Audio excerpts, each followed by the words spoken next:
Coming live to a millennium near you, put your hands together for the 19th century's greatest magical duo, Morgan and Wes!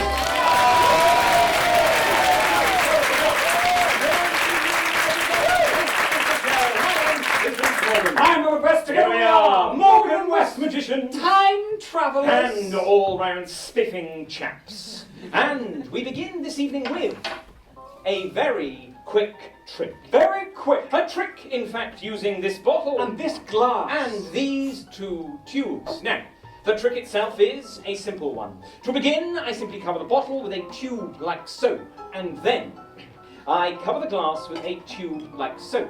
Momentarily, the glass will vanish from this side of the stage and it will appear on the other, whilst the bottle will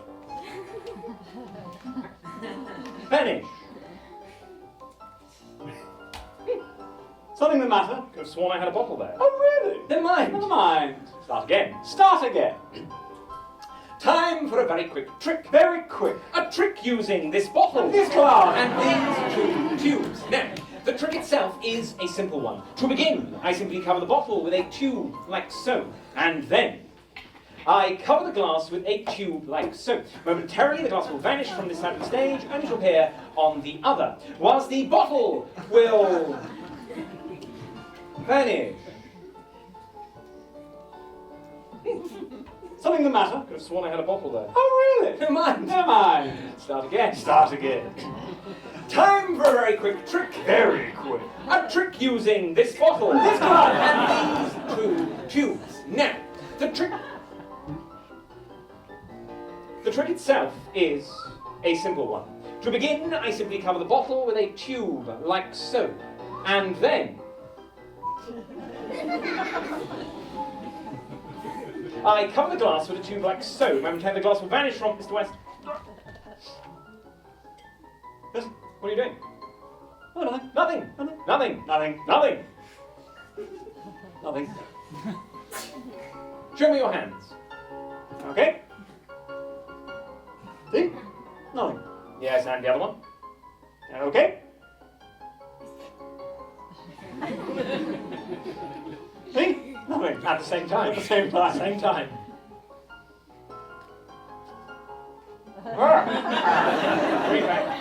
Goodness sake. Goodness. Trying to do a very quick trick. Okay, fine. Put it there. Okay, fine. Happy. Well, Start again. Start again. Time for a very quick trick. Very quick. A trick using this bottle This glass. and these two tubes. Tubes that from this moment on, Mr. West will not touch. Certainly. Promise? Mr. Morgan, I give you my word as a gentleman. I shall not touch either tube. Jolly good, thank you very much. Now, the trick itself is a simple one. To begin, I simply cover the bottle with a tube like so, and then I cover the glass with a tube like so. Momentarily, the glass will vanish from this side of the stage, only to appear on the other, whilst the bottle will vanish from this side of the stage, only to appear on the other. Is everybody clear? Not really, no. And ladies and gentlemen, that is a very...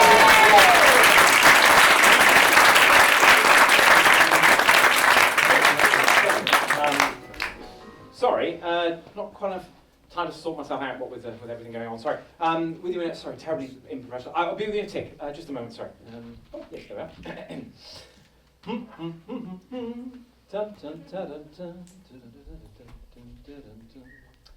What are you doing? Oh, adjusting my cravat. Cannot seem to get the blasted thing to move, though. That is not a mirror, Mr. Morgan. Not a mirror?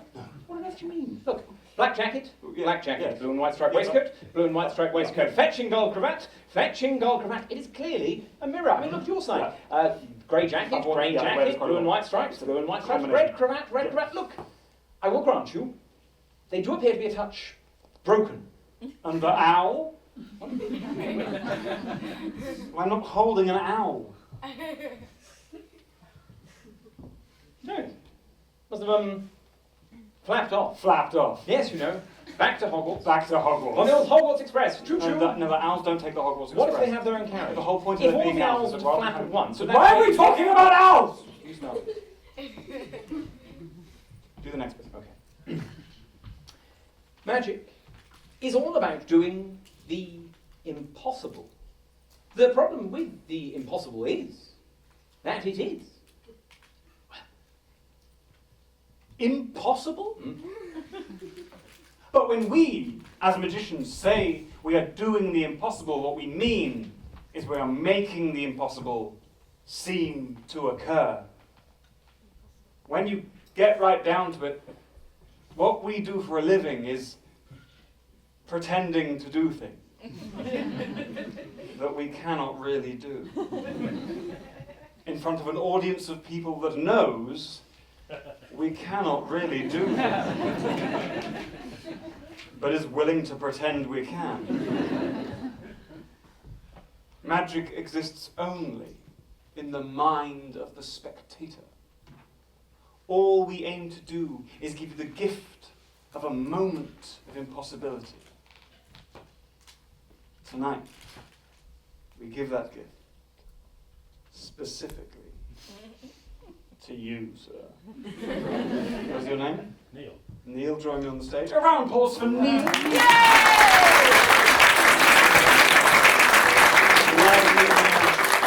Come have a seat over here for me. Neil, we have a gift for you.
Stop for a minute. Stop.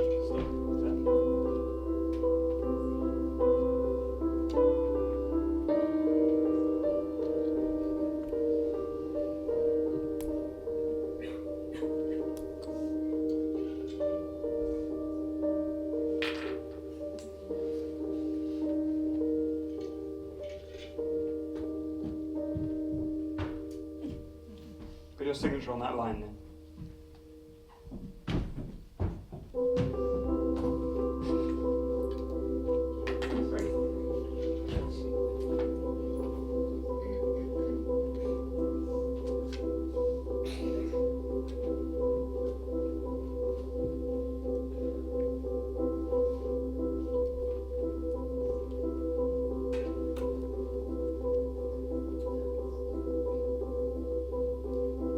That is sealed, yes?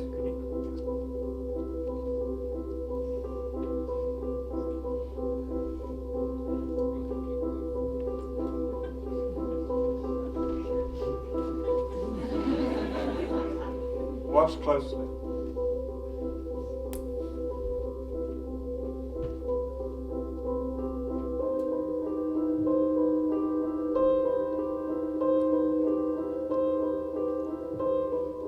One.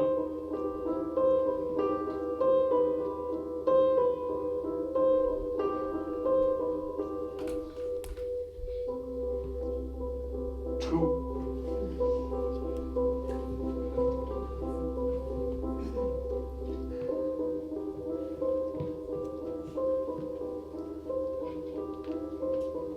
Three, yeah.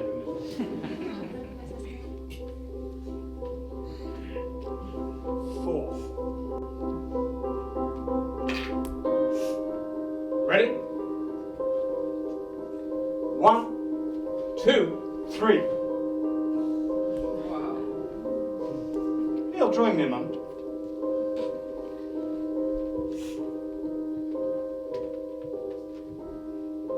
Neil, what can you see inside those cards? in that jar or this one? I can see the pack of cards. A pack of cards, yes. You can take the lid off the jar for me. You can see that pack is sealed, yes, there is that sticker holding it closed. Correct? Just take the cards from the jar for me. No? No, because the cards themselves are wider than the opening in the neck of the jar. And you came to the station and took a card, yes? Yes. And put your signature on that card. Yes. And your card and every other card went back inside the box, and the box was sealed. Yes. And I took a scalpel and cut a window into the face of the box so the entire audience could see your signed cards staring out at them. Neil, we promised you a moment of impossibility. Is that your signed card? Yes, it is. Yes. Yes? That's for you to keep. A round of applause for Neil.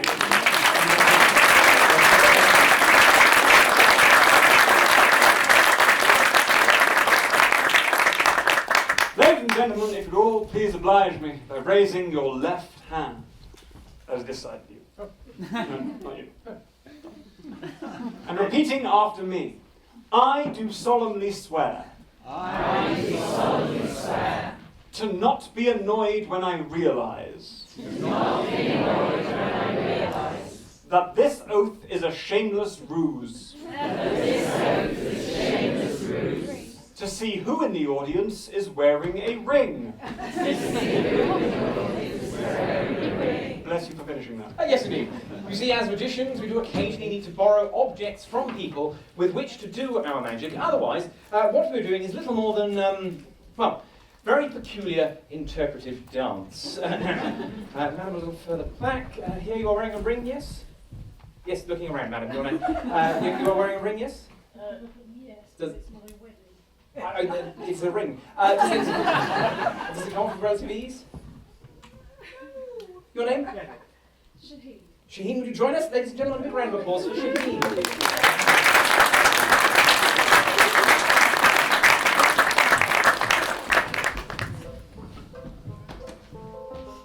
Lovely to meet you, Shaheen. Thank you so much for joining us. Don't worry, everything will be absolutely fine. Yeah. Shaheen, I will take the ring from you just for a moment. Have an unscrewing motion.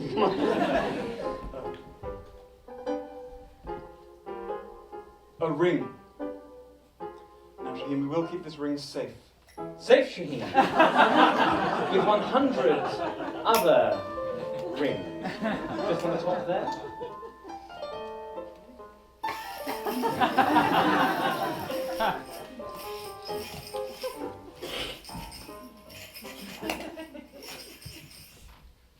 And now in the middle.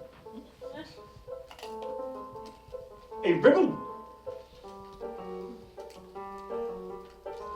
Shaheen is the cue. Take the ribbon.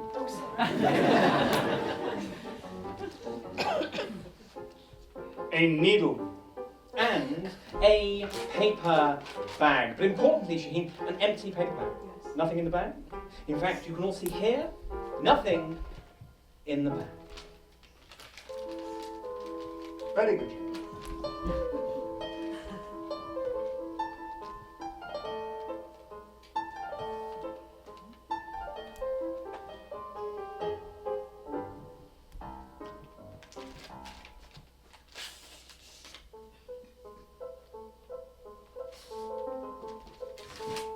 Shaheen, nothing in the bag but the ribbon, and nothing on the ribbon but the bag.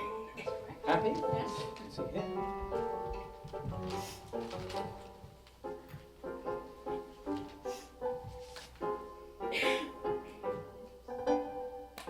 A knot.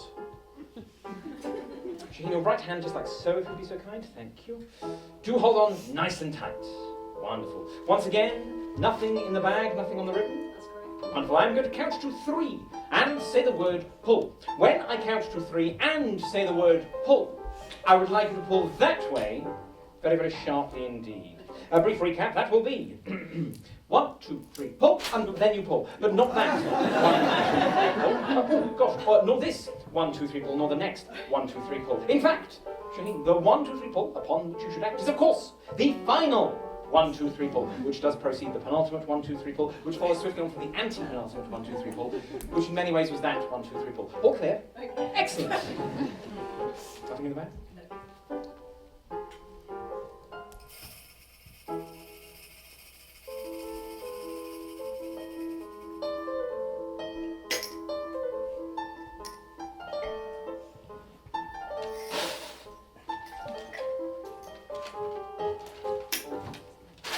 1, 2, 3, pull! Is that your ring? It is. Yes? Then you may keep the ring.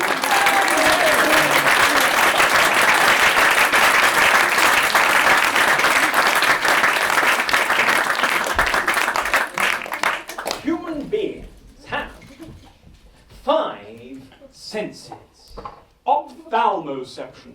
Our sense of sight, Audioception. our sense of hearing, Olfacoception. our sense of smell, Tactioception. our sense of touch, Gusteoception. our sense of taste. Now, it's with these 5 senses, that Equilibrioception. our sense of balance, 6 senses, Thermoreception. our sense of temperature, 7 Proprioception. our sense of oneself, Chronoception. our sense of time, Nociception. yes, our sense of pain, enough, thank you. Human beings have 21. 21 senses. But tonight, for the sake of brevity, we shall examine only the 5 most well known. For this examination, I require a committee of 5 to join us upon the stage. First of the committee, I would like to invite the gentleman on the end of the rope here, if you'd be so kind, sir. If you would make your way down to the stage, ladies and gentlemen, a big round of applause as we make these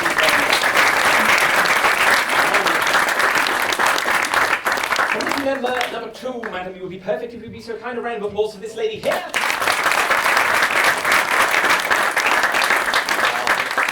And then committee member number 3, the gentleman here, if you'd be so kind. A round of applause for this gentleman. And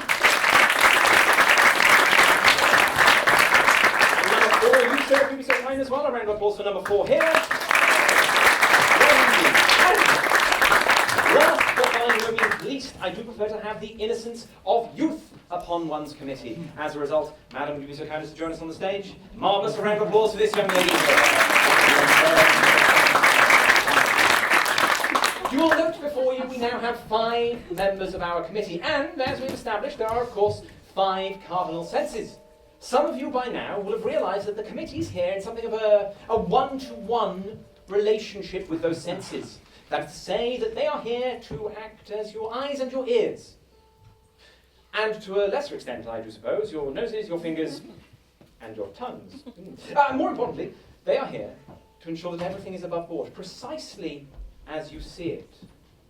Should they detect the faintest whiff of foul play, I would ask that they, as one, exclaim, "Hark! Foul play!" Yes, we can practice later. That is fine. Committee, I have for you a card for each of you which details your role in our little experiment. For you, that is for you, madam, for you, sir, and last but by no means least, starting with the young lady, would you please read your card loudly and clearly to the room? I am You can put your name in there. What's your name? Mia. Good, carry on.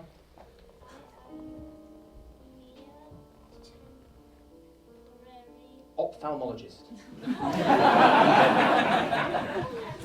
Educational and entertainment. and I will be testing Mr. Morgan's sense of sight. Perfectly done. Thank you very much indeed, Mia.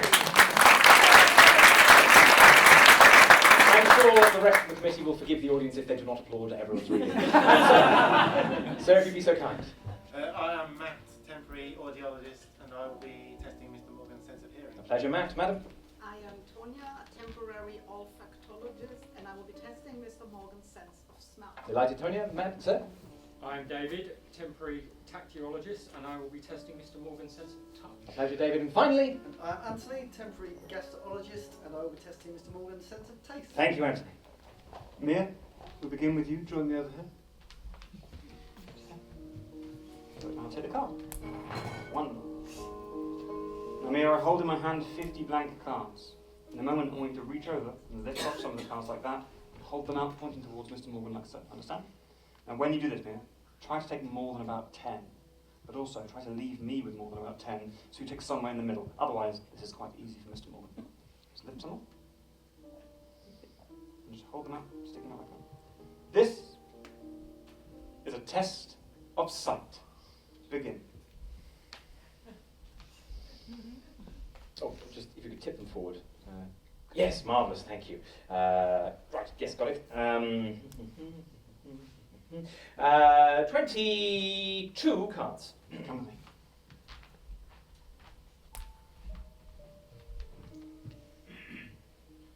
22 cards.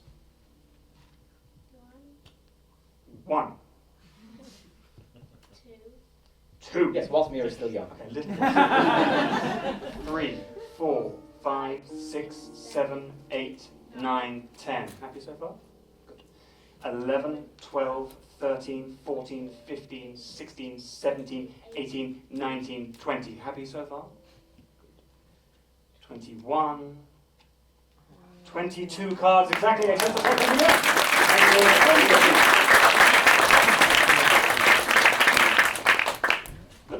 Now, for our remaining 4 tests, we must of course remove Mr. Morgan's ability to see.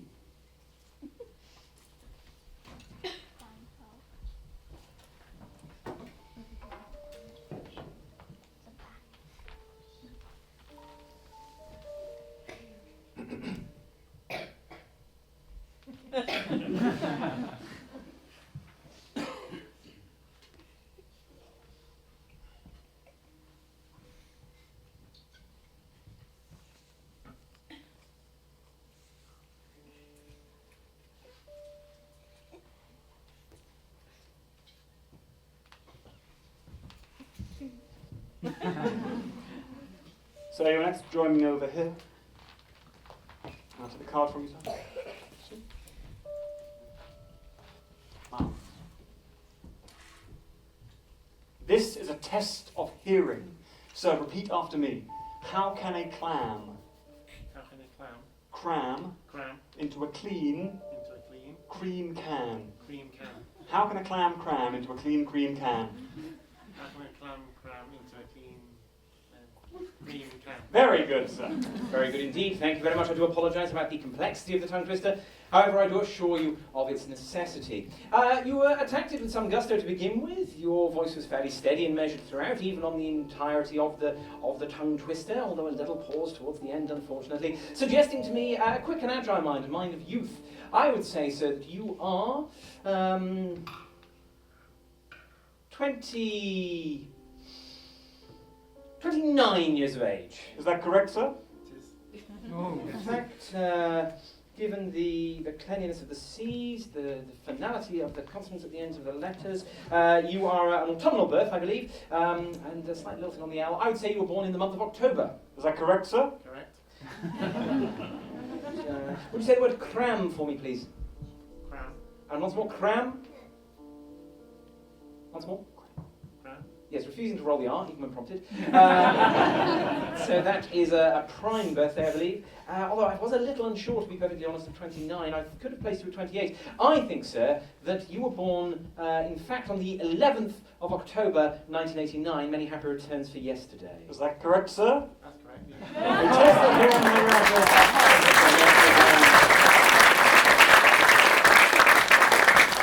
Now, for our remaining 3 tests, we must, of course, remove Mr. Morgan's ability to hear.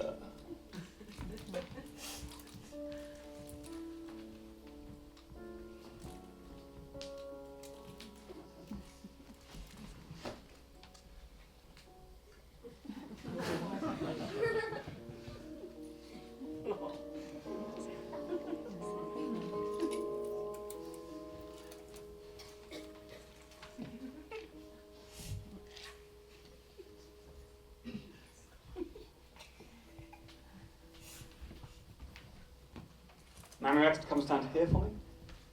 And I'll take the card from you. And ma'am, as you made your way to the stage, I asked you to write on that blackboard there what it is you have for breakfast, yes? Is there any way that Mr. Morgan could have seen what you have put? Good.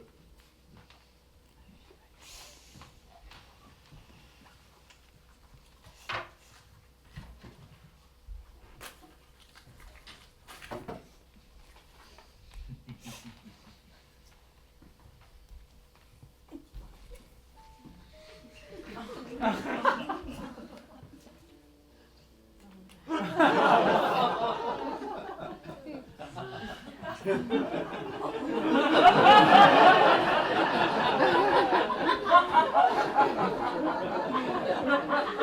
when I say begin, I want you to blow into this tube. This is a test of smell. Begin.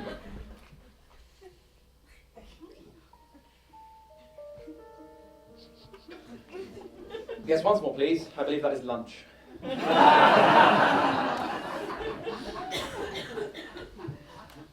Thank you. Yes, there we are. Oh, good. A simple breakfast, I feel. Very little in the way of sugars, no fructose, perhaps a little lactose, certainly no sucrose, and yeast. Not turned to carbon, not toasted, and yes, I think quite simply actually. A very simple breakfast of, I think that is bread, I would say, and the lactose most likely from butter, just bread and butter, I think. Ma'am, what do you have for breakfast? Bread and butter. Bread and butter. A test of smell.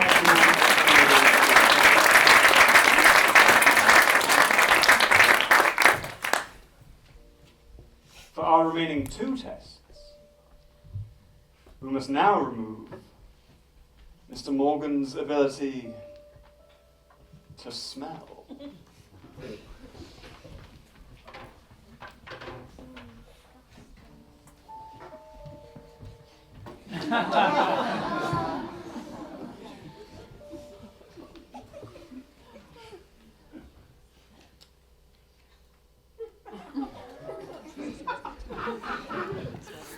So you next join me just here. Now take the card. You hold this palm thusly.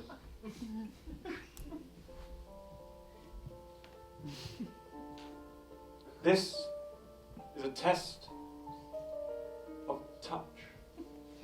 Begin. Begin, sir, if I may, with your pulse. Please relax your elbow, relax your wrist. Just very gentle here. Wonderful, thank you. Yes, quite a measured pulse. A little quicker from what I would expect to be resting heart rate, although I believe that is most likely due to the pressure of being under the limelight, as it were. Now, let me see. Your fingertips are largely intact, though some abrasions, I think, from regular sort of hydrocarbon impact, possible use of a keyboard. I would say computer keyboard rather than sort of a musical one. No particular callus build-up on the side of the finger or the thumb, not a regular pen user, I do not think. Wiggle the thumb for me, sir. Yes, a little bit of a sort of a mouse muscle, as I like to call it. Now, at the base of the thumb, we have the intelligence line. Yours, sir, is particularly strong, deep, and indeed firm. You are an intelligent fellow. And at the base of the fingers, we have the logic line. Yours is very, very wide. That is interesting. A wide logic line indicates someone who has a logical mind, but is able to apply it in lots of different fashions, sort of spreading out. There we are, pretty good. And finally, the line in the middle of the hand is that of practicality. Ah, interesting. Yours bends around slightly to the right. You're a practical fellow, but practicality applied to others, I feel. A little bit of a people person. I would say, based on past experience, having felt the hand of someone very similar before, I would say, sir, that you are an intelligent fellow, logical, applying that to others. You are I would say of some description, you are a psychologist. So what do you do for a living? I'm a psychologist. You are a psychologist. A test of touch. Thank you, sir.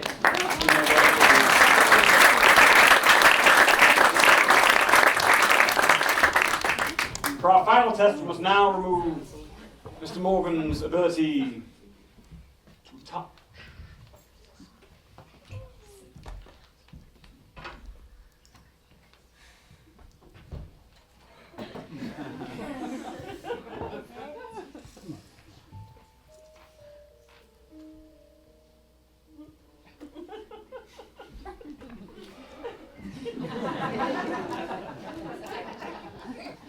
Four of Mr. Morgan's senses have been removed, or at least nullified, such that each is now a non-sense, which will no longer clutter his conscious mind. As this is the case, our final test, a test of taste,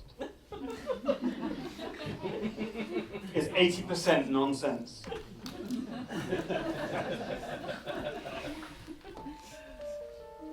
Join me here, sir. And so, as you made your way to the stage, I asked you to take from your pocket a £5 note. Yes? And I give you a pair of tongs. I'll take the tongs from you. Splendid. And the note.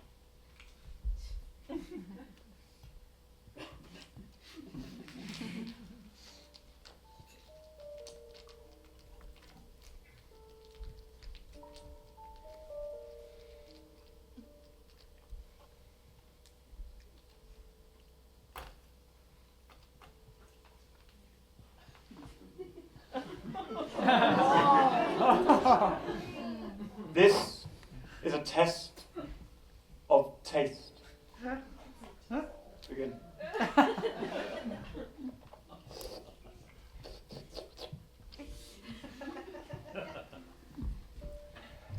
Right, those are all the good news. It is genuine. So back of it, I believe, although one really would not expect to find a note from Scotland this far south of the border. Yes, more importantly, though, I think I can have a go at the serial number. Let me see. Lots of slightly diagonally sloping lines on the crossbar. A. More diagonals. M. Backwards S. 2. Straight line 1. Again 2. 5, 2, 1. 6. Terminating, I believe, in A4. AM21252164. So is that the serial number on this £5 note? Yes, it is. Sorry about the spit, sir. A test of taste.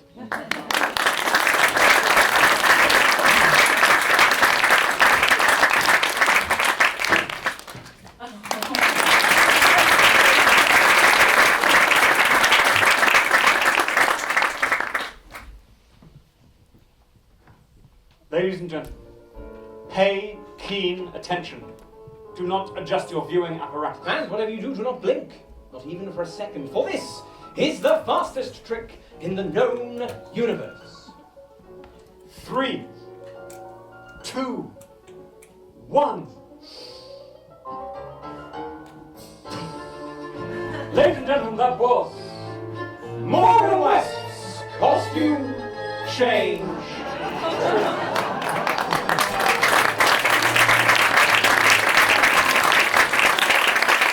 Ladies and gentlemen, we are rapidly approaching the interval, but before the interval, there will of course be one more trick. But before the one more trick, before the interval, we have some instructions for you for something we'd like you to do during the interval, which itself comes after the one more trick before the interval. Yes, indeed. So, during the interval, after the one more trick before the interval itself, you will note over here, at the foot of the stage, there is a stool resting upon it, some pieces of paper, some pencils, and a glass jar. We'd be very much obliged if, as many of you, as there are bits of paper, and they are strictly limited in number, would take one and jot down a random 4-digit number. Importantly, a real, whole, positive, integer random 4-digit number, so 12 pi over 7i, right out. Fold it up and drop it into the jar. Now, human beings are very bad at coming up with random numbers. Yes. Oh, gosh. 1, 2, 3, 4. You see? So we suggest using a random 4-digit number which has already been ascribed to you. For instance, you might like to use your PIN. Or, for the more security conscious among you, we suggest using 4 consecutive digits of your telephone number. Those of you who wish to use a local or landline telephone number, please do omit the area code, otherwise we'll have strings of digits exactly the same. Similarly, if you're going to use a mobile telephone number, kindly omit the 07 so all our numbers do not begin 07. Also take note, in the second half, Mr. West will attempt to memorise a large selection of your numbers with some rapidity. Please do not make it easy for him. Whilst, strictly mathematically speaking, we could consider 5555 to be a random string of 4 digits, it is terribly easy to remember. Yes. Also, try and avoid well-known strings of numbers, for example, historical dates, 1066. the first 4 digits of pi, 3141. or even the square root of 2. 1414. Now, human beings, magic is all about knowing the unknowable. But the trouble with the unknowable is That it is. Well, Unknowable? Before the show began, I gave one of you, specifically you, sir, a box. And that box had a seal on it, a seal which you signed. Yeah. Sir, can you still see the signed seal upon the box? Yes. Bring the box to the stage. A round of applause for our first keeper of the box!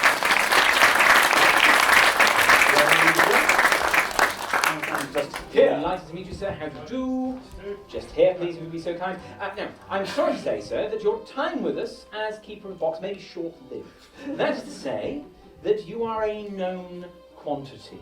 Mr. West gave you, and specifically you, sir, that box before the show began. I did. Correct. And in order to prove my knowledge of the unknowable, I cannot know who our final keeper of the box is going to be.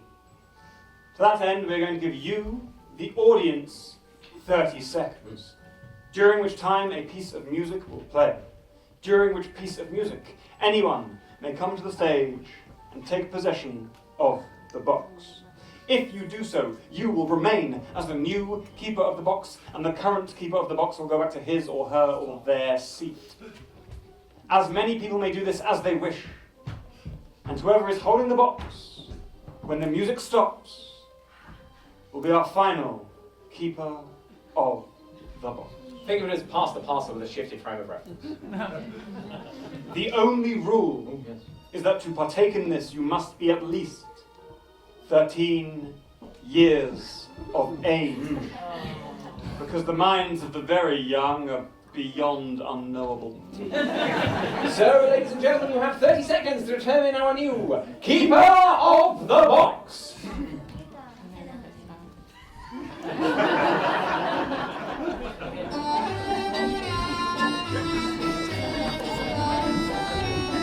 Breakfast man from Charlton downstairs. So you're now your princess. Welcome. Thank you, Madam Orleans. Hi, sir. Welcome. Thank you, Sir Your Honor. Thank you, Sir Your Honor. Never before has this been done So so energetic. energetic. This is terrifying. 10 seconds.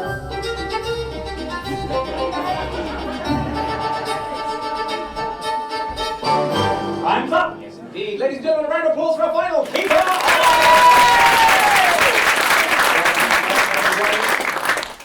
Now there are lots of things that we could not know. For example, ma'am, we could not know that you would be our final keeper of the box from the many hundreds of people here in the audience this evening. And there are lots of other things we could not know, like your name. Please do. Amber, delighted to meet you. Or, for example, which is your dominant hand? Which hand do you write with?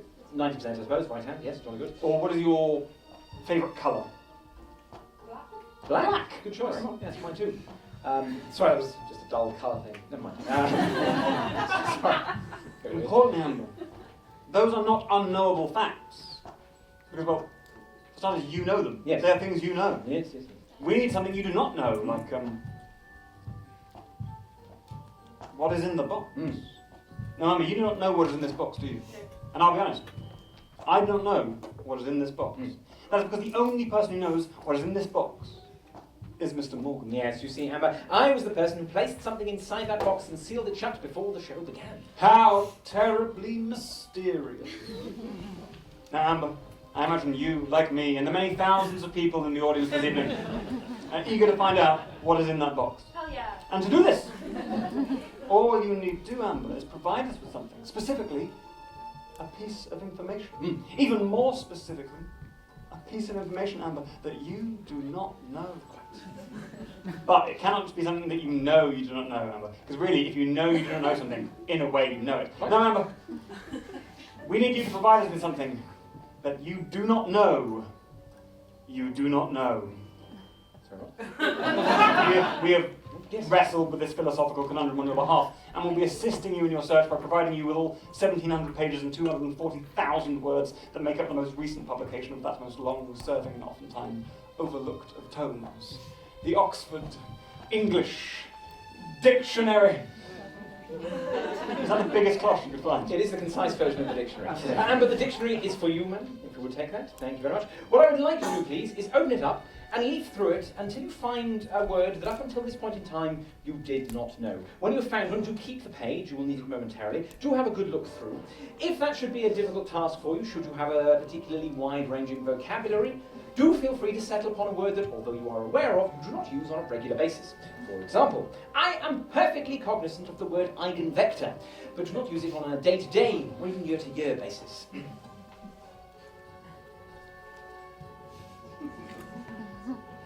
Do you have a word? Yes. Are you sure happy with the word you've found? What is that word? Gazillion. Gazillion. Would you please spell the word gazillion?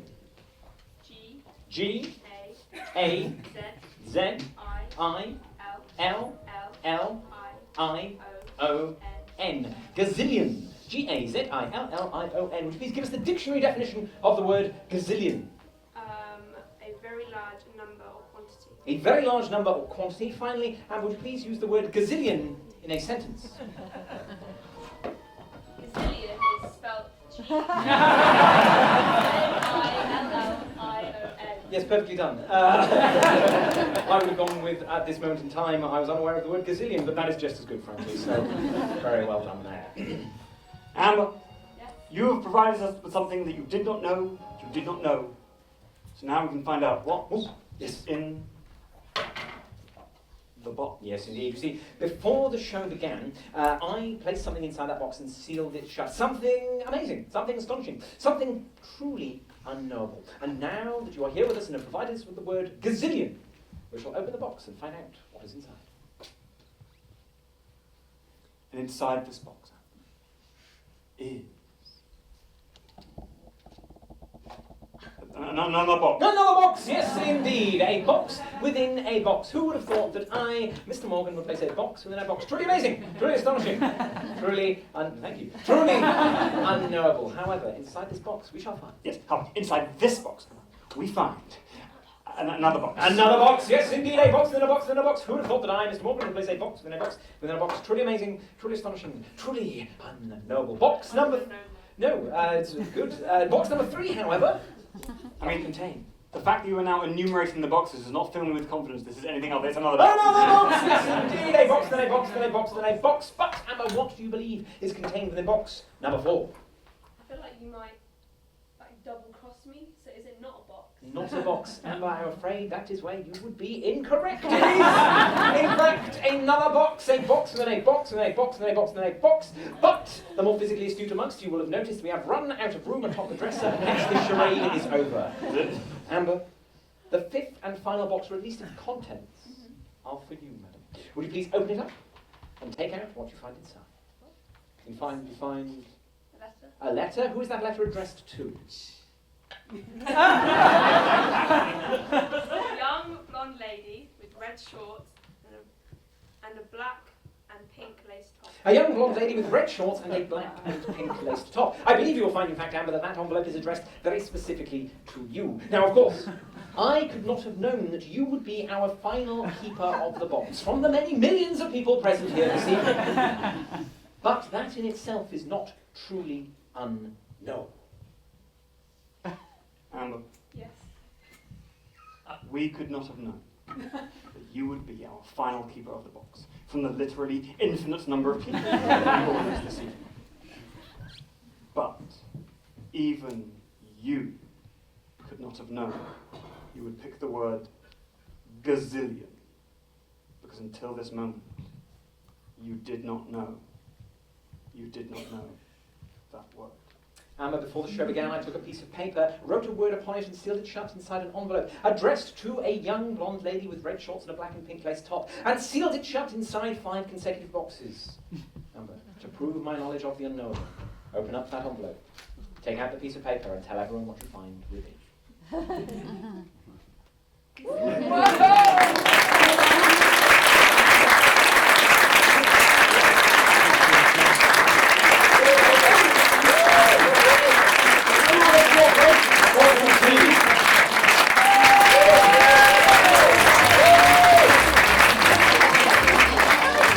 Please welcome back to the the stage, Morgan and West.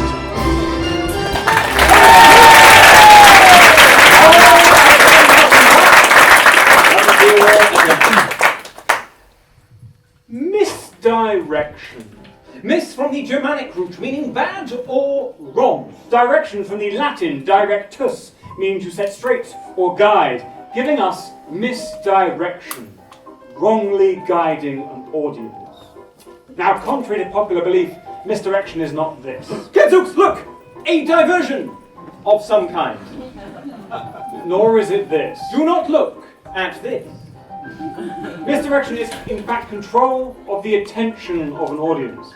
Covert action is always done with objects you are simply not looking at. Not because you cannot see them, but simply because you are not paying attention to them. As such, you will only see what you expect to. Or, in this case, you will only see what you expect to. You see, you. Ha. There are, of course, numerous ways of controlling the attention of an audience. For example, saying something, Check. or making a noise, or some sort of exaggerated gesture, or the introduction of a logical inconsistency, such as the fact that Mr. Morgan's pen is a carrot. As is my own. But Mr. Morgan's is not.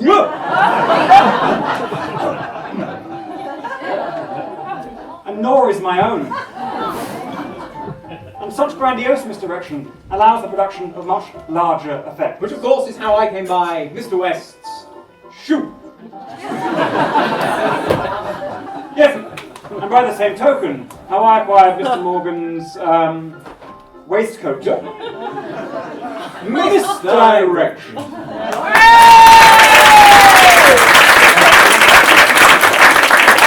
Ladies and gentlemen, I give you one bag, one magician, one show-stopping Miss Morgan. trick. I've decided not to do the bag trick this evening. Righto. One, sorry, what? I've decided not to do the bag trick, it's demeaning. You cannot just decide not to do the bag trick. I think I just did.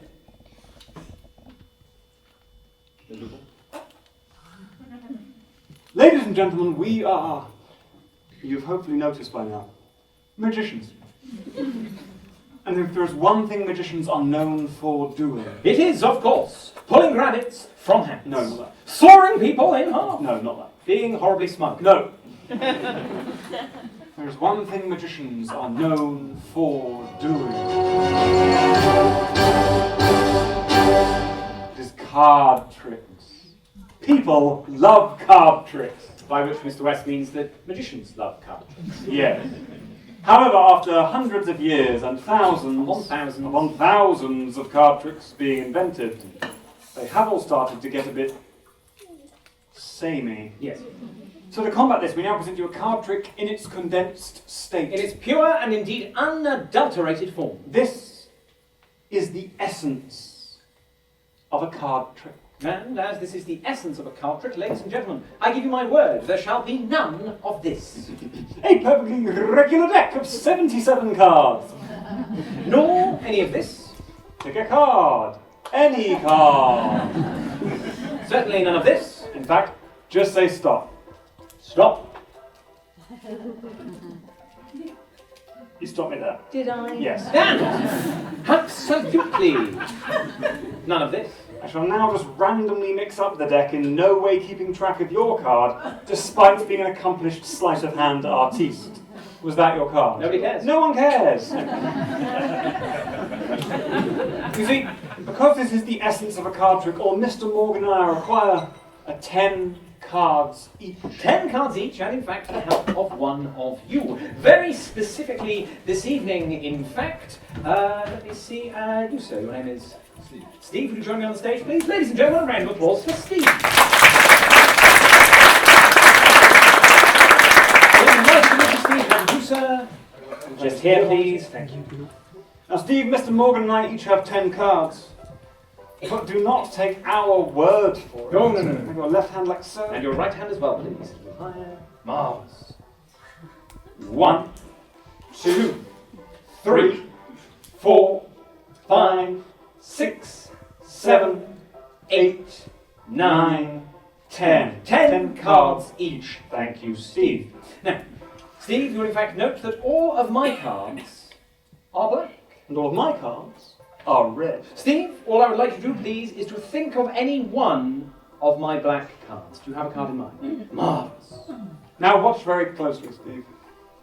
As we neither cut, nor shuffle, nor muck about with the cards in any way, watch as we do no funny moves.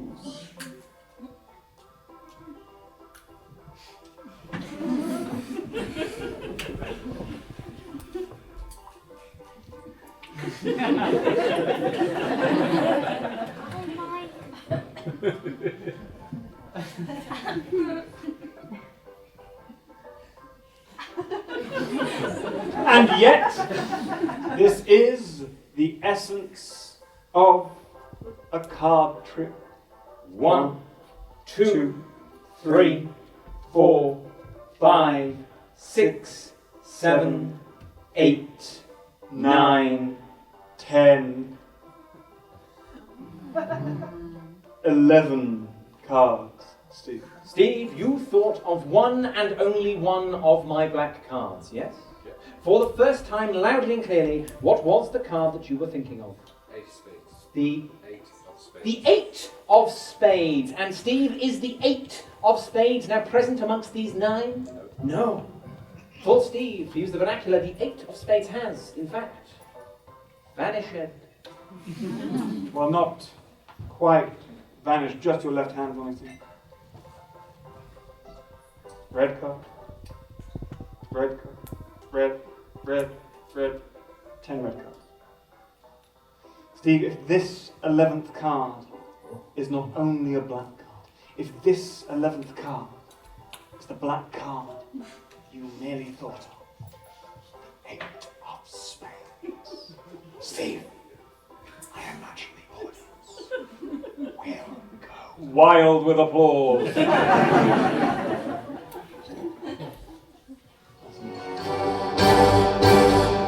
Is that the 8 of spades? It is indeed.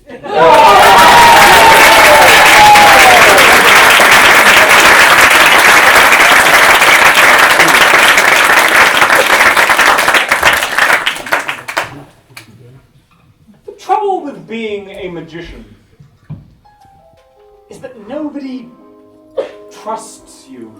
Or do they? No, they do not. Well, you would say that. Be quiet.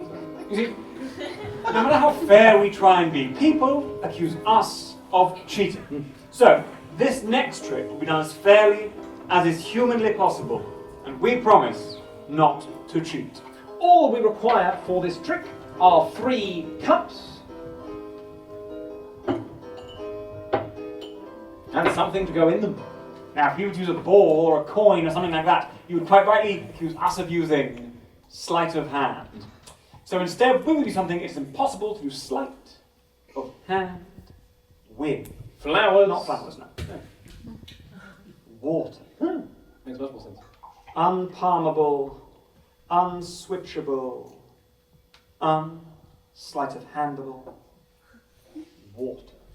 Now, to make this even fairer, we'll begin with a simple test of observation. A simple test of observation, in fact, for you, madam. Your name is. Lovely to meet you, Louise. All I would like you to do, please, Louise, is to keep your eye on the water. Here we go.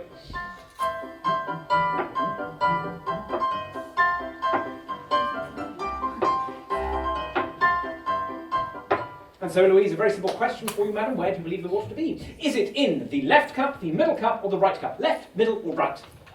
Left cup. Perfectly done. The left cup. Of course, from our point of view, this is the left cup, which is empty, and you are wrong. Ha! Now, had you said Louise not for the middle cup, that also would have been empty. You also would have been wrong. You really, Louise, should have gone for the right cup, which in this case is both positionally and semantically the right cup.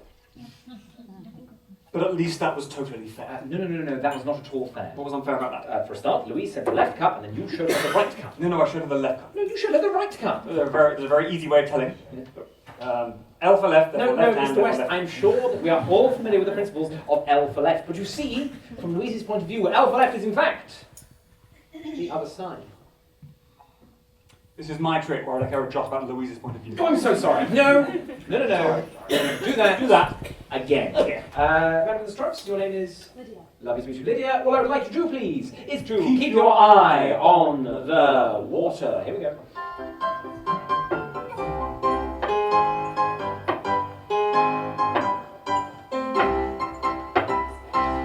Lydia, a very simple question for you. Where do you believe the water to be? Is it in the cup that I am pointing at? The cup that I am pointing at. Or the cup that neither of us is pointing at? Neither. The cup that neither of us is pointing at. Precisely. Which is, of course, now this one, which is empty. You are wrong here. Now, had you gone for the cup that Mr. Morgan was pointing at, that also would have been empty. You also would have been wrong. You really should have gone for the cup that I was pointing at, which is where we find the water. No, stop.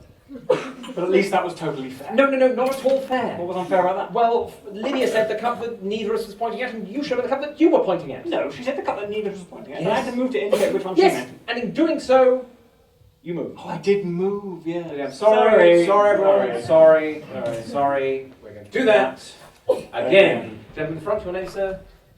Lovely to meet you, Torsten. All I would like to do, please, sir, is to keep your eye on the water. Here we go.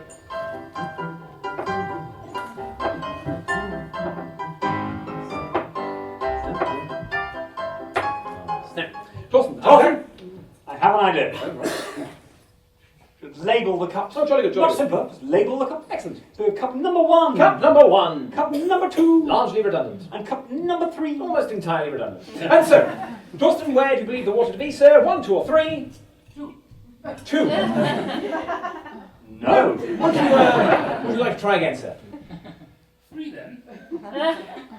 Still no. No. Would you like one more go? Well then, you're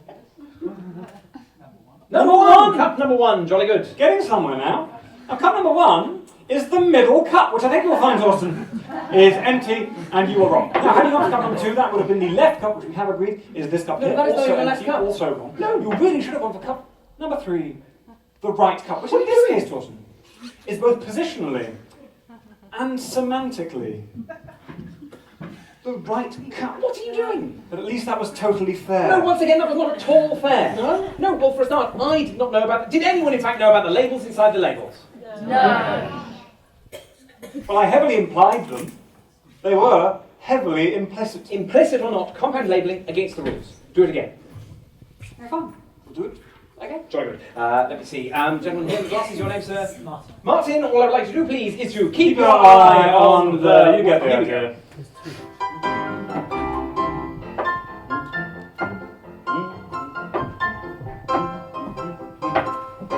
Martin, Apparently this was confusing. Apparently having labels within labels was too much for some. I'm sorry. So, to make it simple, ignore this one. We'll just use the numbers. Just the numbers. Just the numbers. Promise? I give you my word, we'll just use the numbers. Just the numbers. Just- Martin, just the numbers. We have his word. So, we've got number 1, 1 and 2, 2. and 3. Martin, where do you believe the water to be? 1, 2, or 3? cup number 1. Cup number number 1. one. Perfectly done. Cup not just the numbers. Just using the numbers. Just using the numbers. Just using the numbers.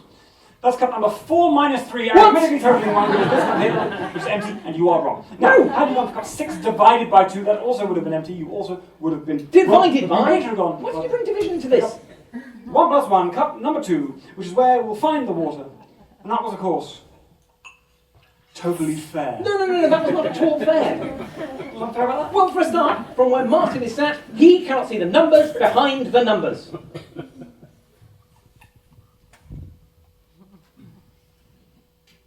He chose to sit there. Not a thing. Sorry. Sorry. We're going to do that. Do that Again. again. Madam in the front, your name is? Lovely to meet you, Iris. All I would like to do, please, is to keep your eye on the water.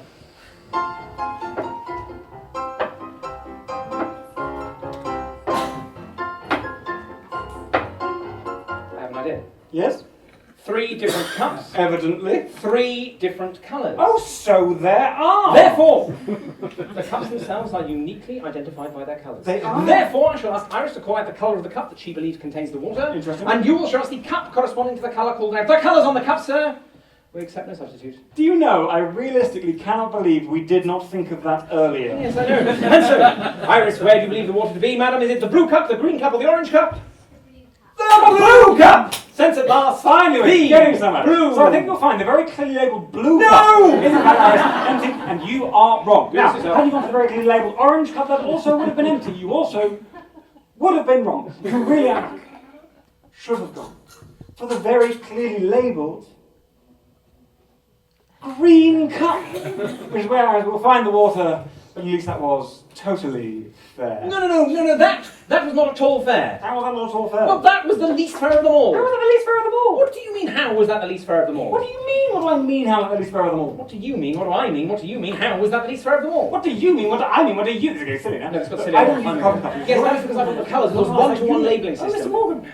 Yes. Do you know what I've just this very moment noticed? What have you just this very moment noticed, Mr. West? Well, as well as each cup being very clearly labelled with a coloured label upon the cup, Yes. the cups themselves are coloured. So they are. In fact, the three colours of the cups correspond to the colours of the labels on the cups. But each cup is not labelled with the corresponding coloured label for the colour of the cup. And in fact, each cup's label corresponds to the colour of a different cup. I just noticed that. You only just noticed that? Yeah. You are essentially evil. No. No, this was exactly my point. Did I not say? At the very beginning.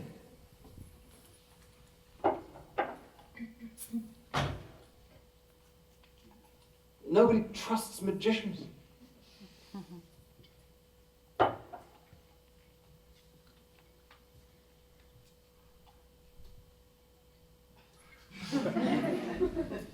Perhaps with good reason.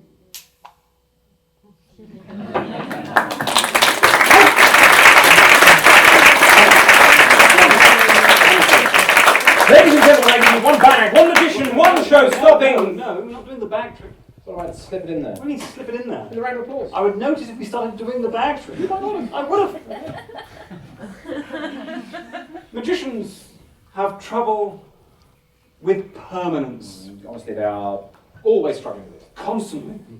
You see, lest you see through the cracks in our deception, so often that which is done Will be undone. anything that disappears, Will reappear. anything that is broken, Will reform. anything that goes up. Must, of course, come down. Put simply, for every moment of illusion, there is an equal and opposite moment of dissolution. Newton's third law of thermodynamic. This is a trick with 3 rings. Yes, indeed. One of these rings is for you, madam. Your name is Al. Now this is for you. And the second ring is for you, firstly for the box. What was your name? Martin. Martin. It was Martin and Al, I believe. Al. Al, Martin, I'd like you to take a moment to check they are simply solid metal rings. At this point, the mathematically astute amongst you will have noticed.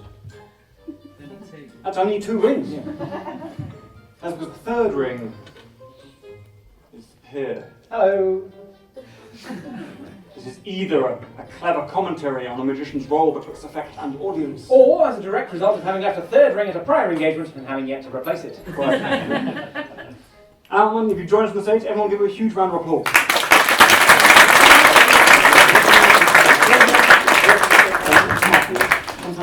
Just there. Wonderful. Al, Martin, have you had ample time to examine those rings?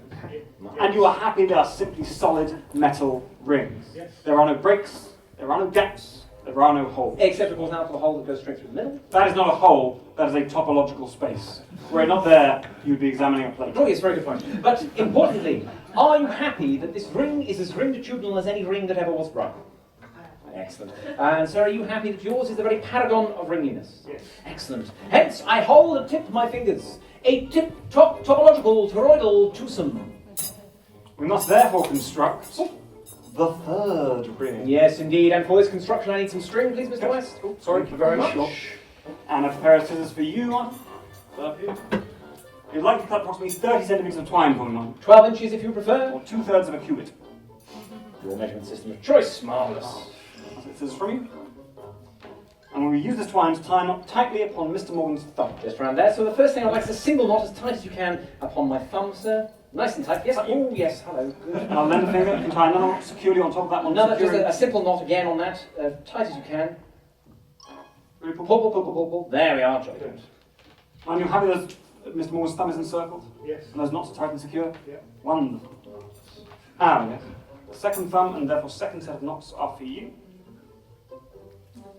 Perfect. So once again, nice and tight on top. Tight as you can. You cannot do any tighter than that. You You can try. Yes, you can try. Sorry, I'm not on that one. Not good. There we are. Tight as you can. Yes, that's Quite alright, Al, you're not going to hurt me. That's You have Mr. Morgan's thumbs in a circle? And your knots tight and secure? one little housekeeping. Perfect, there we are. And Martin, you can check out handiwork all the way around, yes? Yes. Tight and secure. Yes. Happy with that? Marvellous. I'll take just a step backwards, please, madam. Be careful there. Perfect. Wonderful. Now watch very closely as these two rings of solid metal pass through that ring of solid meat. 3, 2, 1. Check his thumbs. Check my thumbs. Still tight and secure. All the way around. Martin, check his thumbs. Martin, check. Still tight and secure. All the way around, yes? Yes. So you join me in the middle.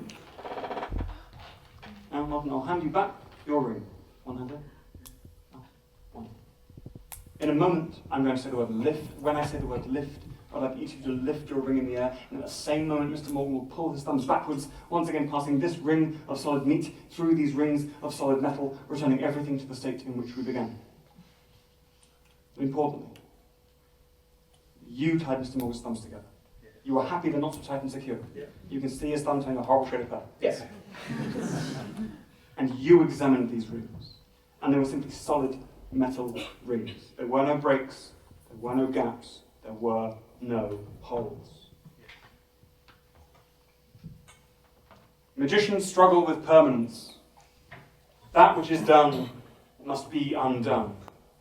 That which is linked must be unlinked. Most of the time. Lift!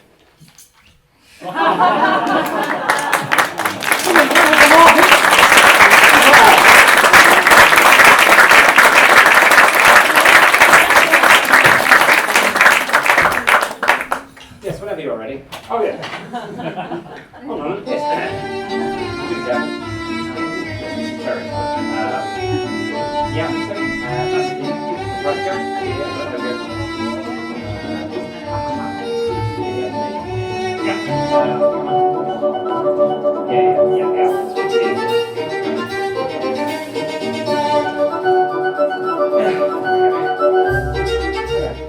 Ladies and gentlemen, I give you one bag, one magician. No. In that case, we have reached the point of the show where Mr. West and I have something of a confession to make. Yes. You see, before we became the dashing, daring duo of deception, Morgan and West, you've come to know and love over the course of the evening. Hello. We were, in fact, scientists. Yes. And as a result, we did a lot of maths. Started doing maths just socially, you know. Adding up the bill at a restaurant or some long division at a party with friends. I never imagined I'd end up doing the hard stuff. Mr. West and I can quit whenever we like. We do not need maths. But we would like to share our addiction with you. Now, Mr. West is to blindfold himself. During the interval, of course, many of you will have written numbers on the bits of paper, folded them up, and popped them inside the jar, which have been left on plain view throughout the show. I do need the help of one of you for the segment. Al, you did such a marvellous job. Could you join me again, just briefly, please? Ladies and gentlemen, once more, around the applause for just by the chalkboard. You'll find a piece of chalk there. What is going to happen is I'm going to reach into the jar, take out numbers that people have written down, and call them out. All I would like to do, please, is to fill in the grid, 1 digit per box, left to right, top to bottom, just like a maths exercise book at school. The most important thing, though, is that as I am calling them out, as you are jotting them down, please do not say them out loud or even under your breath. This goes for everyone in this room.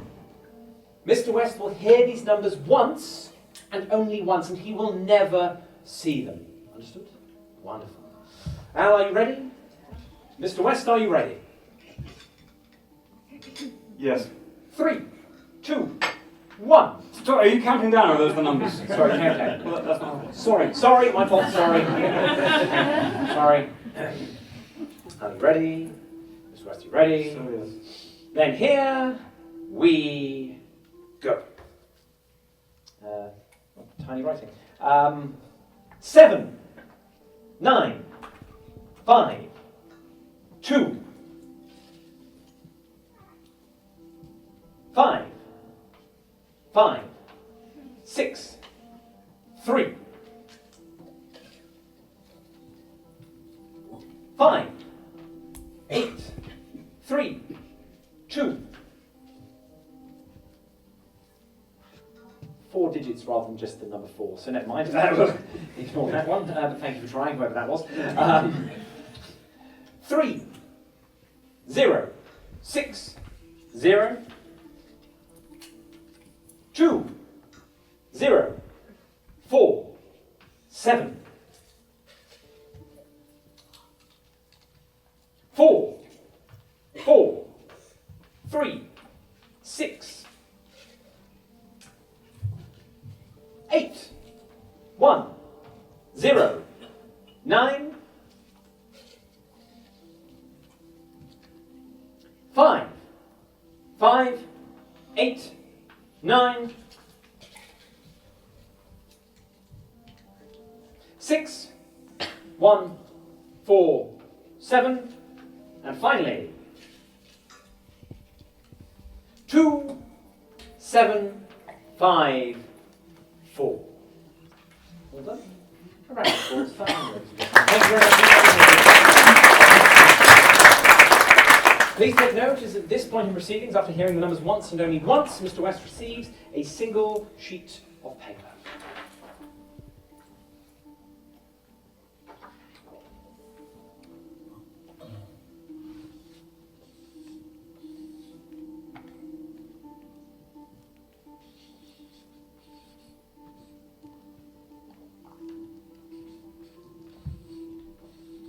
I'm going to give this to you for safekeeping. We'll come back to it in a little while. Mr. West has heard these numbers once and only once. As a demonstration of memory, I ask him to repeat the sequence that you all generated for him this evening.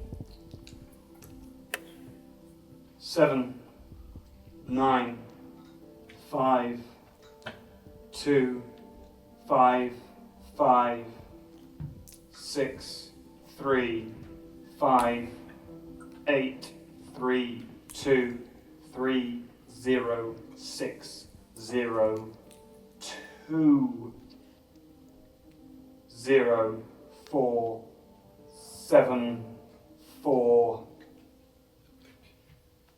4, 3, 6, 8, 1, 0, 9, 5, 5, 8, 9, 6, 1, 4, 7, 2, 7, 5, 4.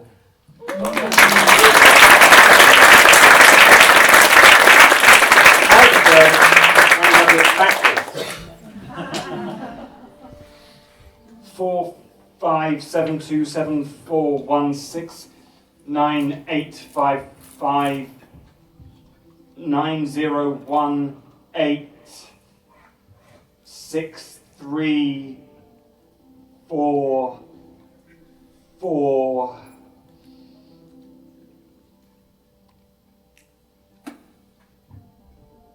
7, 4, 0, 2, 0, 6, 0, 3, 2, 3, 8, 5, 3, 6, 5, 5, 2, 5, 9, 7.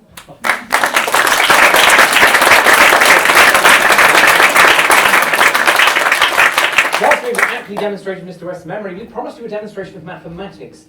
For this, we need people to corroborate what is happening on stage. Sadly, very few people do bring a calculator to the theatre of an evening. But thankfully, many people do bring a smart telephone with calculator function thereupon. Mr. West spoke to 2 such people, I believe, during the interval, so they were. They were Steve from the card trick and James was Victor. Steve and James, if you both join me with your smart telephones, then we'll give you a round of applause.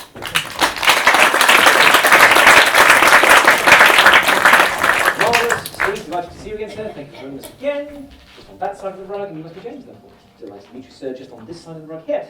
James, as a warm-up, would you please choose a row? 1, 2, 3, 4, or 5? Number 4. 45. 45. 8 and 1 is 9, and 0 is 9, and 9 is 18. And 5 and 5 is 28, and 8 is 36, and 9 is indeed 45. Well warmed up. James, would you like the first half or the second half of your chosen row? First. The first half of row number 4, please, Mr. West. 8109. 8109. Gentlemen, open up your calculator applications, turn them to scientific mode if needs be. Just leave me a little bit more room. Thank you very much. Not as thin as you think. So, what I would like to do, please, is to clear your calculators and then take the square root of 8109. Take the square root of 8109. To check that you've both got the same thing. Mr. West is going to attempt to square root 8109 in his head. When he has done this, he will call out digits. Hopefully they will be of the square root. If he is correct with the digits he is calling out, please do very loudly and clearly say yes, so that everyone knows he is correct. Of course, should he be incorrect, do feel free to very loudly and clearly say no, as I find that much more amusing. Of course, should you wish to play along at home, do feel free to use your own smartphones, calculators, log tables, slide rules, abacine, pen and paper, well-trained mind. Go for it. Mr. West, we've had enough time. The square root of 8109, please. Okay, so it begins with 90. 90. Loud and clear, gentlemen. Yes. Yep. 90 squared is 8,100. Point 0. Yep. Loud and clear. Yes. You can join 4. Yes. Yes. 9. Yes. 9. Yes. 8. Yes.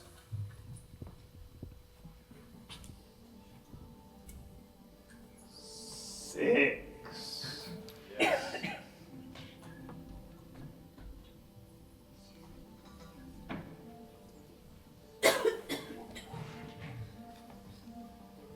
8. No. 1. Yes. And another 1. Yes. And then an 8. Yes. How many digits have you got left? 5. You've got 5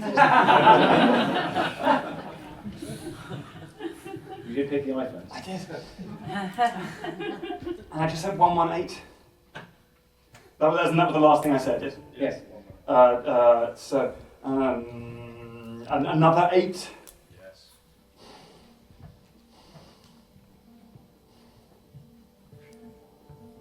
2. Yes. And 1. Yes. And another 8. Yes. Yes. You've one digit left, yes?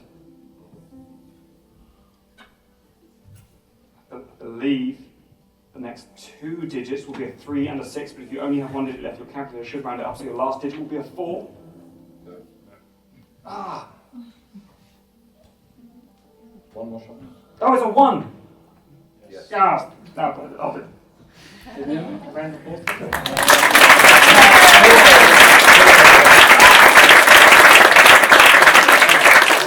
Steve, would you like to stay with row number 4, or would you like to move down to row number 5? Number 5. Number 5, first half, second half? Second half, not the square root this time. Mr. West, the second half of row number 5 is? 2754. 2754. This time, please, what I would like to do is input 2754 and then multiply it by any 3-digit number that you would like. Any 3-digit number that you would like. Steve, how many digits are in your product, sir? 7. And how many digits are in your product? 7. 7, marvellous. What is going to happen is in a moment you are each going to read out 6 out of the 7 digits. You are going to leave 1 out. So the first thing I'd like to do is decide in your head now which digit you are going to leave out. The reason I ask you to leave 1 out is because Mr. West, from a known 4-digit number, multiplied by unknown 3-digit numbers, and furnished with 6 of the 7 digits, will attempt to tell you the missing digit. However, to make this more difficult for him, you can read out your 6 out of 7 in any order that you would like. So it can be front to back to front, outside in, inside out, alternating, anything you would like. Importantly, you leave 1 and only 1 out. Understood? Yes? Happy with that? Also, to make it even harder, we're going to alternate. So Steve, we're going to start with you, then we'll go to you, so for your first digit, and so on and so forth, until you both read out 6 of your 7. Happy? You look terribly confused. Happy with what's going to happen? I'm tad worried. So, Mr. West, are you ready? Yes. Steve, we'll start with you, please. Your first digit. 0, 4, 1, 7, 3, 4, 4, 4, 7, 1, 2. 1. Would you just focus on the digit that you have left out?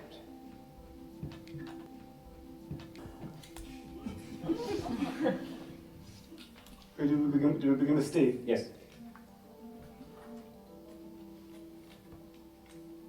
Steve, you left out a 1. That's correct. And James, you left out a 6.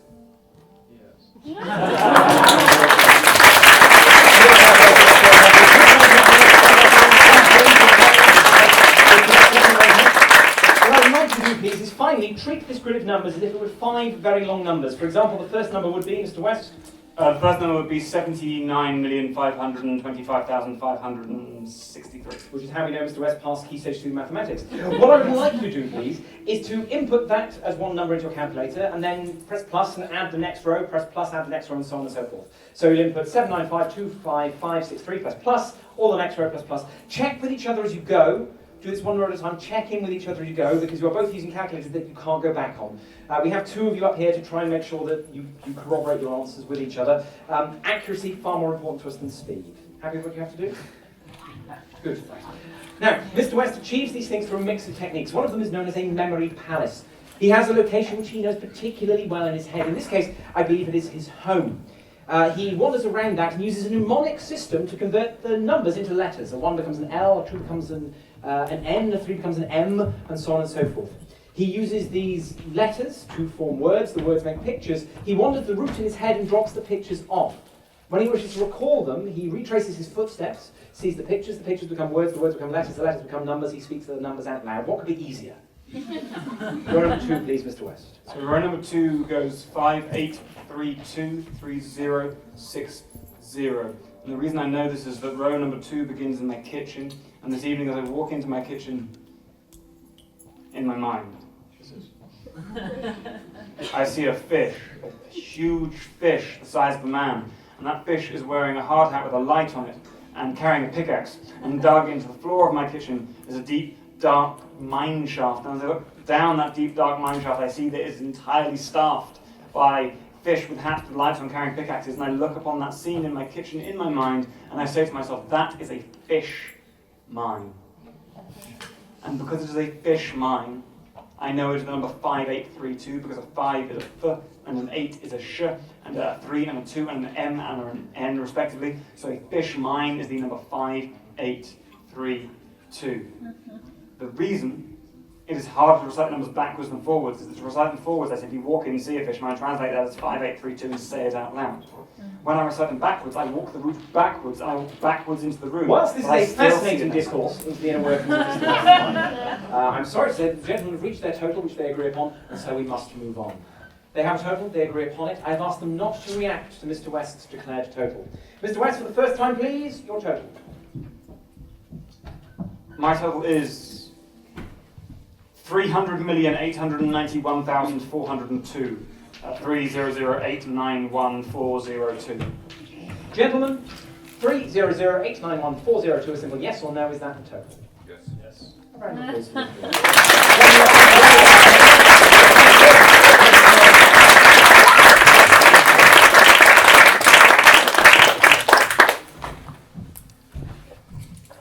I heard those numbers once and only once. And you will recall that the first thing I did upon hearing those numbers, the one and only time I heard them, was write something on a piece of card and put into this envelope and gave it to Anne.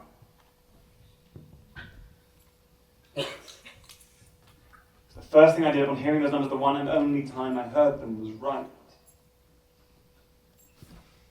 300,891,402. enjoyed it just as much as we've enjoyed performing it for you. If you'd like to know more about us and the work that we do, please go to our website, www.morganandwest.co.uk, where you can learn about the shows that we do and how to follow us on Facebook and Twitter and YouTube and Instagram. Or in the street in real life. And so, ladies and gentlemen, before we go, we have for you one more trick. I present to you one bag, one magician, one show-stopping trick!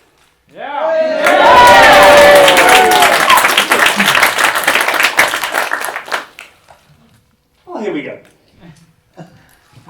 Magic is peculiar as an art form because you do not want the audience to experience everything. Whereas the singer wants every note, tone, and indeed tremolo to carry with crystal clarity throughout the theatre. And the dancer would like everyone to pay keen attention to their pas de deux, or il flottant. The magician knows that, for there to be magic, there must be something that their audience misses. Which is why we are proud to present to you tonight the miraculous escape of Mr. West in the back. Here we go. Hop in. Climb aboard. Ready and waiting.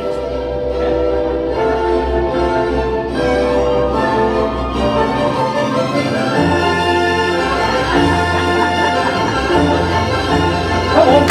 We go like this. In the back. In the back. In. And here we go. Ladies and gentlemen, you have witnessed Mr. West enter the bag by the sole opening in the top there. I give you my word as a gentleman, nothing untoward happens behind this curtain. My oath as a gentleman that I am not letting go of the bag containing Mr. West. And my vow as a watchman that I in no way aid his escape. But since you have not seen everything, for you, there is... Ta-da! No magic. No magic, no. Again. Here we go! In the back. I'll hold it lower. Sorry. Here we go. In the back.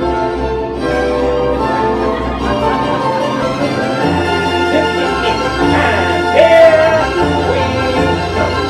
Whilst it is plain to see that I cannot show you the exact moments of Mr. West's escape, nor can I hide through the entire event. And should you see the wrong thing entirely, then once again, for you, there is... No magic. No magic.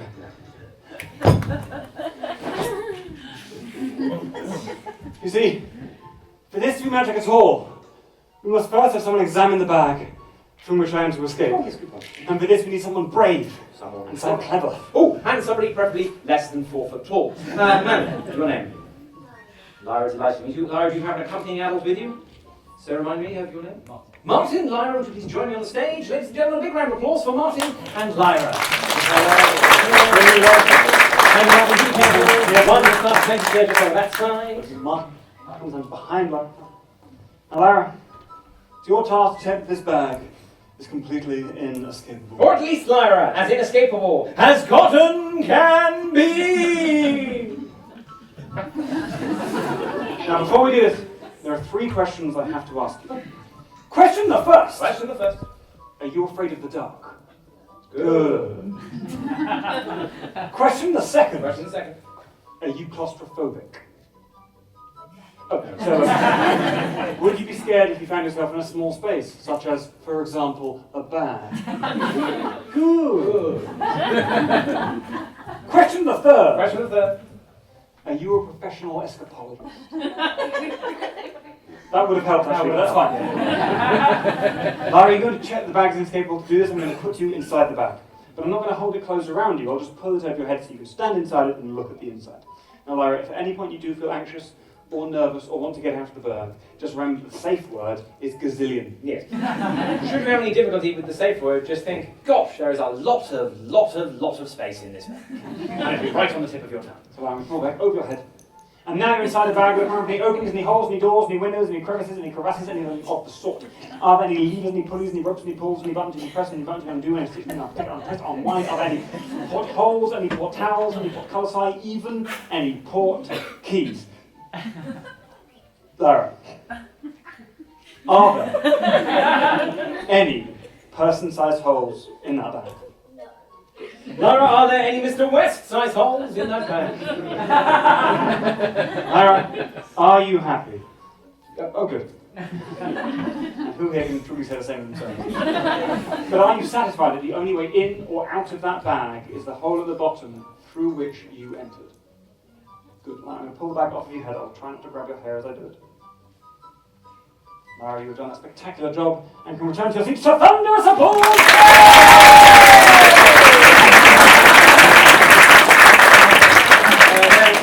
As we've already established, I cannot be trusted to hold the bag shut around Mr. West. So this is to be your task, sir, whilst on stage with us. But, of course, you will be behind the curtain, both physically and indeed metaphorically.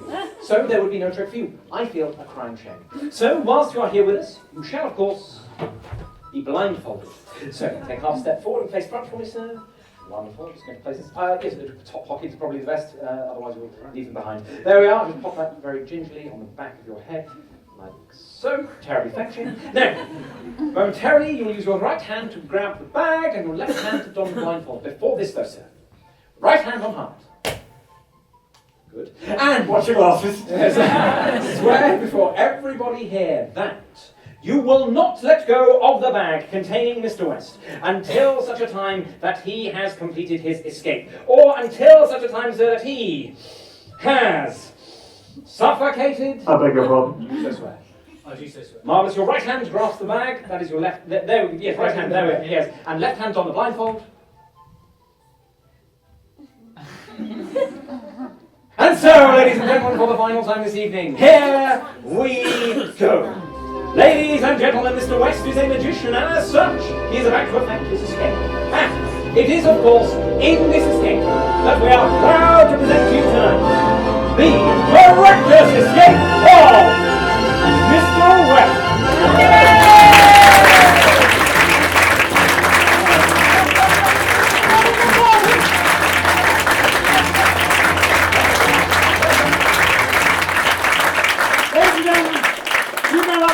We've been Morgan West. Good night.